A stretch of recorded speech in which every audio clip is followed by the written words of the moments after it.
9,25, quase 9,26. A gente vai seguir falando de economia porque o dólar atingiu o menor valor desde março de 2020, ou seja, antes do início da pandemia, né? A moeda norte-americana fechou a segunda-feira valendo R$ 4,60.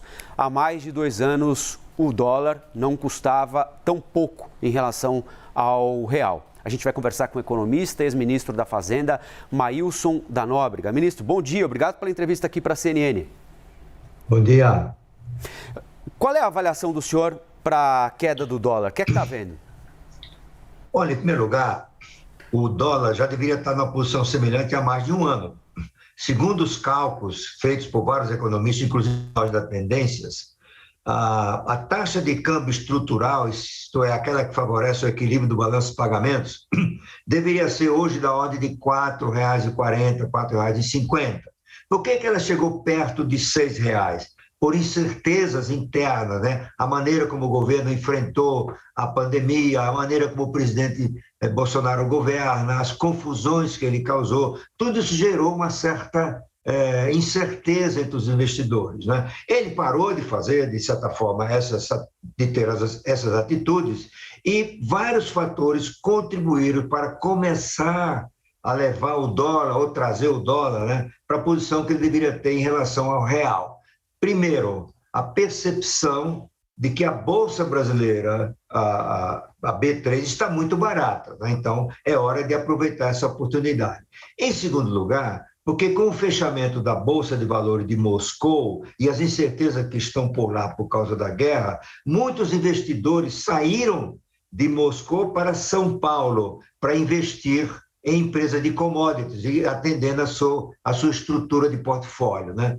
Em terceiro lugar, porque a recuperação da China e a guerra, tudo isso contribuiu para o aumento do preço das commodities que o Brasil exporta. E o Brasil está caminhando para ter superados comerciais recordes em 2022. E tudo isso favorece o já confortável balanço de pagamento, a situação do balanço de pagamento. Então, eu acho que é uma conjugação de todos esses fatores, né?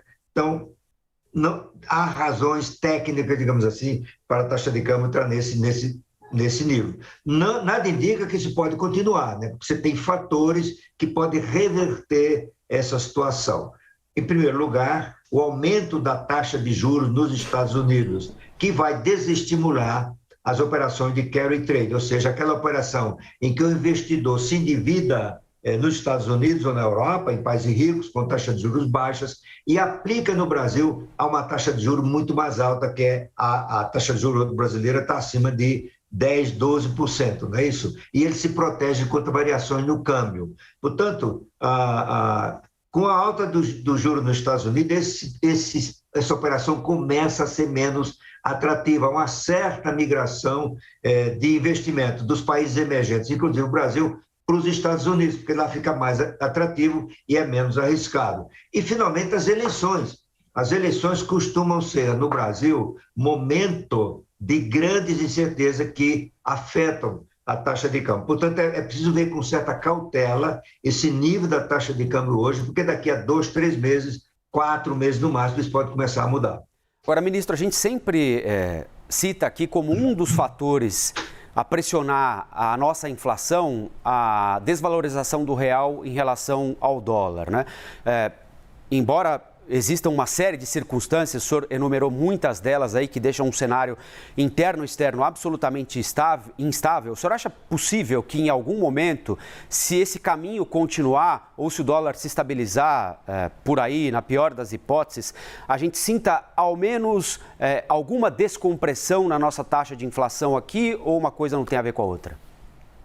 Claro que tem, não é? Porque como o preço dos combustíveis no Brasil segue o que acontece lá fora, tanto nas cotações do petróleo quanto na taxa de câmbio, né? Se o dólar se valoriza, abre espaço para uma redução do preço dos combustíveis e, portanto, uma menor pressão desse segmento na inflação brasileira. Ô, ministro, eu queria aproveitar a passagem do senhor por aqui também para perguntá-lo sobre o que está acontecendo com a Petrobras, né? A grande empresa brasileira, vivendo um momento muito específico da sua história, né? Com um presidente no cargo, mas de certa forma cumprindo aviso prévio, né? E um presidente escolhido que abriu mão da indicação por eventuais conflitos de interesses, um presidente do Conselho de Administração que também abriu mão por ter outra função importante e também por eventuais conflitos de interesses. Como é que o senhor avalia esse momento que a Petrobras está passando? Isso pode gerar algum impacto maior, mais importante para a empresa, ministro? Olha, eu diria que desde os governos do PT, a Petrobras tem sido um exemplo perfeito e acabado de que ela não pode mais continuar sendo uma empresa estatal. Nós tivemos a corrupção nos governos do PT e agora um presidente que muda os presidentes da empresa, se bem porque ele não gostou do que ele falou, porque ele não baixou o preço da gasolina, do óleo diesel e do gás de cozinha, ou seja, um presidente que não entende essas questões de governança, a própria lei das estatais, e ele fica interferindo de maneira desastrosa na Petrobras. Isso gera incerteza para os acionistas, isso gera incertezas para o mercado. Portanto, eu espero que isso seja mais um fator que vai amadurecer na sociedade brasileira a ideia de que o tempo da Petrobras estatal já passou. Estatais no mundo inteiro são criadas quando há uma falha de mercado. Por exemplo, não existem investidores, não existe crédito, não existe mercado de capitais para investir numa área tão relevante quanto é a Petrobras. Era o que acontecia em 1953, quando a Petrobras foi privatizada. Não hoje. Nós temos empresários de porte, empresas de porte, cruzando o Brasil de ferrovias com capitais privados. Temos um mercado de capitais robusto, o mais importante da América Latina. Temos um sistema financeiro sólido, sofisticado, né? Então, não há razões para manter a Petrobras estatal. Claro, isso tem que ser feito com muito cuidado, tem que conquistar o apoio da opinião pública, afinal, mais de 70% dos brasileiros que não entendem esse processo são contra a privatização da Petrobras. É preciso evitar que um monopólio estatal surja para outro. E mais outra coisa, nós estamos vendo agora esse caso da nomeação do novo da Petrobras, mais uma razão. O que nós estamos vendo é um certo preconceito. O Adriano Pires, que é um consultor renovado, ele está sendo visto como honesto. Ou seja, o Ministério Público, perante o Tribunal de Contas da União, exigiu uma investigação sobre os clientes do Adriano para ele poder assumir, ou seja, está lançando uma suspeita antes do cara ser nomeado, né? E tudo isso leva cada vez mais à dificuldade de recrutar talentos. Por que ir para o governo assumir posições de risco e se sujeitar a esse tipo de preconceito, né? Existe uma lei que tem séculos, desde o iluminismo, né? Que até prova em contrário, as pessoas são inocentes. O que está acontecendo com o Adriano Pires é que até prova em contrário ele é culpado. Temos que desconfiar dele. Não é assim que funciona. Se você olha os Estados Unidos, o secretário do Tesouro, que é o ministro da Fazenda americano, geralmente são presidentes de banco, do JP Morgan, do Morgan Stanley e assim por diante. Existem regras de governança, por exemplo, lá nos Estados Unidos, ele tem que depositar as suas ações que ele tem em alguma empresa ou num banco, no chamado blind trust, ou seja, um fundo cego, que é uma empresa que administra e ele não pode interferir. Ele tem, aqui e acolá, tem que transferir essas ações para outras pessoas. E ele exerce esse cargo. Vários dos secretários do Tesouro, vários dos ministros da Fazenda americanos eram presidentes de banco, diretores de banco, não é? E certamente havia algum conflito de interesse. Por outro lado, as empresas também adotam as suas governanças, né? A sua proteção contra risco de corrupção. Só para concluir aqui, por exemplo, você estabelece que as decisões têm que ser feitas por comitês, o presidente não tem o poder absoluto. Em vez de caminhar para mudanças institucionais que favoreçam, né, a atração de talentos para gerir as empresas estatais, no Brasil nós somos contra. Nós queremos que quem dirige as estatais sejam os burocratas das próprias estatais. É como disse uma vez o ex-ministro Henrique Simons, daqui a pouco cria tanta confusão, tanta restrição, que só vai ser possível convidar, por exemplo, para presidente do Banco Central, um feirante, e não um economista, não um banqueiro, tá certo? Ministro, aliás, a Priscila Asbeck, nossa analista de economia, apresentadora do CNN Money, que vai ao ar todos os dias aqui a partir das 6h15 da manhã, tinha tocado exatamente nesse assunto. A gente falou sobre isso, né? A partir de um alerta feito a mim pela Priscila Asbeck. Aí, quando ela falou nisso, eu falei, não, vamos lá junto, vamos participar da entrevista com o ministro, que era exatamente o que você estava falando mais cedo na redação, não é, Priscila? Bom dia. Bom dia, Colombo. Bom dia, ministro. Obrigada pela entrevista.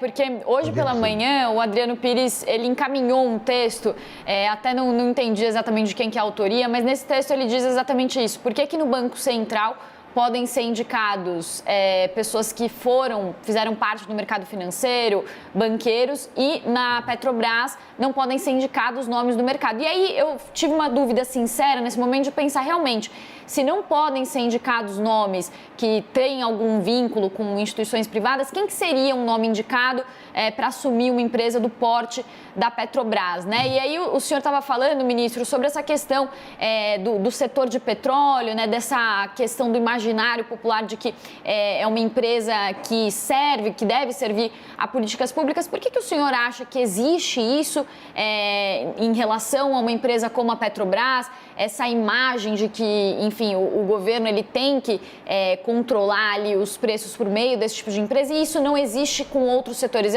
Tem uma raiz histórica por trás disso? Eu acho que tem uma raiz histórica, né? Você se lembra a campanha para criar a Petrobras, foi uma campanha nacional chamada O Petróleo é Nosso, não é? Tanto que radicalizou no Congresso a proposta original do governo. Do governo Vargas, ele propôs uma empresa estatal mista, de economia mista, mas que podia competir com outras, né? Foi o próprio Congresso, com apoio da UDN, que era a direita da época, que transformou o projeto e a Petrobras numa empresa monopolista. Em segundo lugar, é da nossa cultura, não é difícil discutir isso, né? Mas nós temos um certo preconceito contra o lucro. O lucro é uma coisa, vamos dizer, maldita, mal vista, né? Se você olha o caso britânico, por exemplo, em 1776, um grande filósofo britânico, Adam Smith, escreveu o célebre livro dele, A Riqueza das Nações. E ele explicou, há mais de 2 séculos atrás, para que serve o lucro, como ele funciona, qual é o seu papel. O povo britânico teve acesso à informação, né, de qualidade, e se vê o lucro como uma coisa natural do processo econômico, né? E no Brasil a gente ainda tem essa suspeita, né? E a suspeita de que você pode colocar na estatal um profissional qualificado que venha do setor privado. Muita gente da esquerda acha que empresa estatal deve ser monopólio de servidor dessas estatais. Nós conversamos aqui na CNN com o economista, ex-ministro da Fazenda, Maílson da Nóbrega. Muito obrigado pela entrevista. Bom dia ao senhor, até a próxima. Bom dia, Priscila, pelo convite.